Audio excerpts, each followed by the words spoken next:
दोबारा रिकॉर्डिंग पे चल पड़ा। अब ये पार्ट ई आया भाई।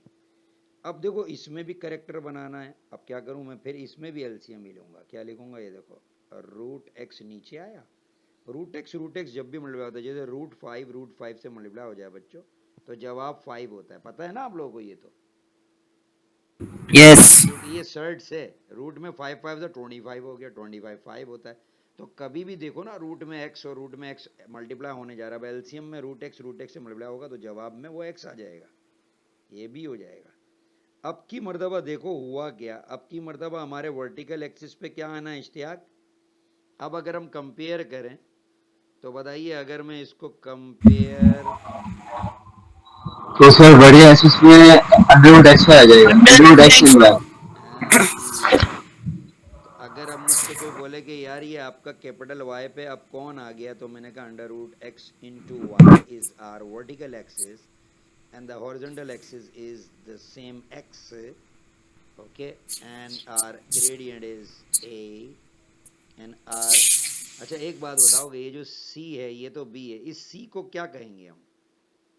इसको हम कहते हैं ना y इंटरसेप्ट। अब इसको क्या कहना चाहिए? एक्स इंटरसेप्ट, अंडरवुड एक्स का intercept, Underwood x Y.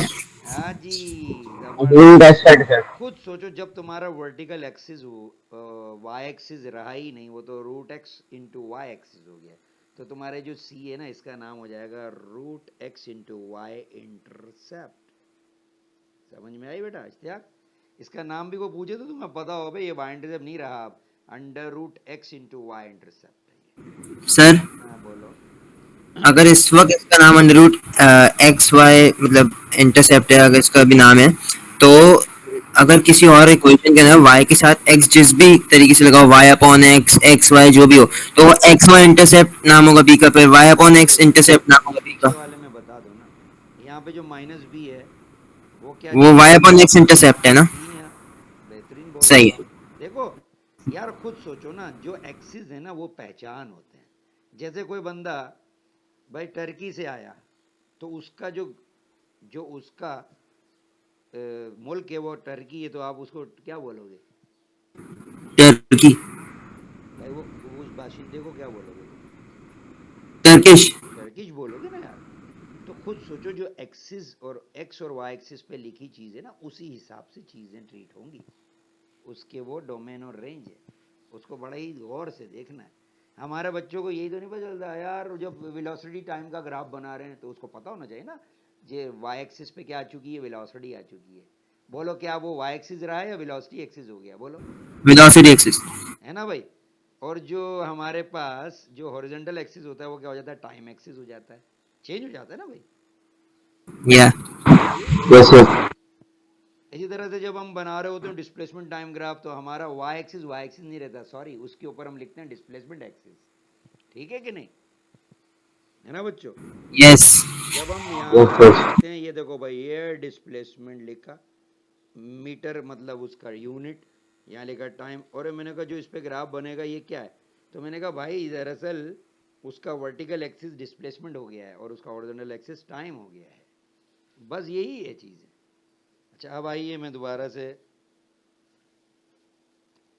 Control भी करता हूँ। अब आखिरी क्वेश्चन इसमें से पार्ट करेंगे, बाकी अगले क्वेश्चन में कुछ पार्ट्स करेंगे, तो आप बाकी के पार्ट खुद कीजिएगा जी।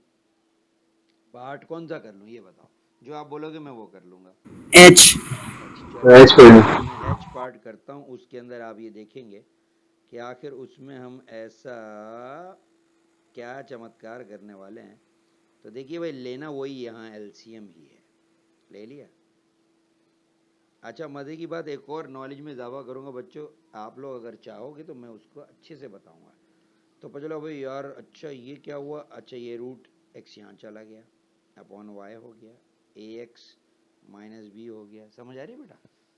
यस। अब बताओ कि मैं जब कंपेयर करूँ y equals m x plus c से, तो अब चीज़ें मैं यहाँ पर अलग अलग कर रहा हूँ जी। भाई हमारा y कौन हो गया, under root x upon, under root x upon y. हमारा x कौन हो गया, x। एक्स एक्स उसके बाद हमारा m क्या हो एम गया, a। ए ए और हमारा c क्या हो गया, माइनस बी। लेकिन इसी under root x upon y intercept. ज़बरदस्त वक्त वाई इंटरसेप्ट बोला तो गलत, इसका मतलब है नॉलेज थोड़ा सा कमी है, क्योंकि ये अब सी वाई इंटरसेप्ट नहीं, इसका नाम हो गया under root x upon y intercept, right. अच्छा, अब इसके बाद मजे की बात है, ये आप सब समझ गए होंगे, है ना, कैरेक्टराइजेशन कैसे करनी है, हमने एक कर्व को स्ट्रेट लाइन की तरफ कैसे कन्वर्ट करना है, मोल्ड करना है। उसके लिए वो कहेगा भाई मैं तुम्हारे वो हॉरिजॉन्टल और वर्टिकल एक्सिस मेरे चेंज हो जाएंगे, मैं लाइन तो बन जाऊंगा, कर्व कहेगा मैं लाइन बन जाऊंगा, लेकिन उसके लिए अच्छा बड़ा अजीब अजीब सी चीज़ है। देखो, मैंने एक वीडियो भी बनाई हुई है, उसमें आप देखिएगा, मैंने पता क्या किया, मैंने एक पहले कर्व बनाया y इक्वल्स एक्स स्क्वायर, मैंने बच्चों को बोला भाई देखो ये कर्व है। अच्छा, ये कर्व कब है, मैंने कहा ये कर्व उस वक्त है जब यहाँ y है और यहाँ x है, सही है। एकदम से ओके वीडियो में देखना, एकदम से मैंने उसके नीचे फिर दोबारा यहाँ लिख दिया y, यहाँ लिख दिया एक्स स्क्वायर। क्या अब ये कर्व होगा? हाँ नहीं क्या ये अब कर्व होगा? जरा नहीं देखो इस कर्व की शक्ल देखो, y equals to x square plus इसका c क्या है, 0 है ना। जीरो बताओ ये यस कैसी लाइन होगी, कहां से गुजर रही होगी अगर मैं उसको y अगेंस्ट एक्स स्क्वायर वाले एक्सिस पे बना दूं तो? सर वो सीधी जाएगी ना सीधी जाएगी, ओरिजिन से जाएगी, सीधी तो वो होगी बेचारी बताए कोई कैसे जाएगी वो? मेरे बच्चों वो यूं बनेगी, समझ में आई? यस अच्छा क्यों, अब खुद सोचो, जब मैंने y इक्वल्स एक्स स्क्वायर को y equals m x plus c से कंपेयर किया, तो पता चलो यार जो हमारा x एक्सिस है वो तो एक्स स्क्वायर एक्सिस हो गया है ना। हमारा ग्रेडियंट क्या है बच्चों, बताओगे? एम वन m तो है, लेकिन अब वो है क्या, ये देखो लिखा हुआ है वन वन वन वन है। तभी तो मैंने एक ऐसी लाइन बनाई है जो कि तकरीबन दरमियान से गुजरती है ना भाई, ऐसी ये ये चीज बन जाएगी। तो अब बड़ा ही बेहतरीन चीज़ है, अब मैं आने जा रहा हूँ, बस हो गया, अब मैं आता हूँ इसके क्वेश्चन नंबर 2 पे। आपको समझ में आ गई होगी कि मैं क्या मकसद था समझाना। मेरा मकसद ये समझाना ये होता है कि बिल्कुल अच्छी तरीके से बच्चा समझे, यानी एक दफ़ा समझे तो वो ये उसकी बेसिक को पकड़ ले यार।